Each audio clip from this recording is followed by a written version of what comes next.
सारे चीज वहीं हरिद्वार से यहीं लेके आ रहे हैं। ये मन्नत मांग के गए हो केदार मंदिर लाएंगे। चलिए, मम्मी पापा कहाँ है? मम्मी पापा यही है। अच्छा, मम्मी चलो कोई बात नहीं।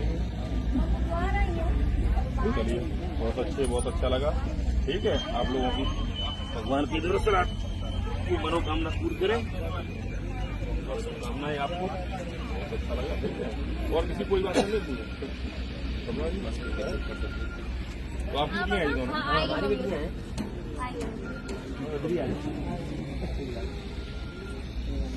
मम्मी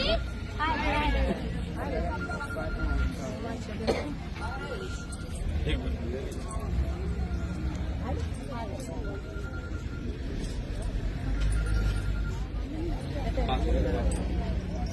ले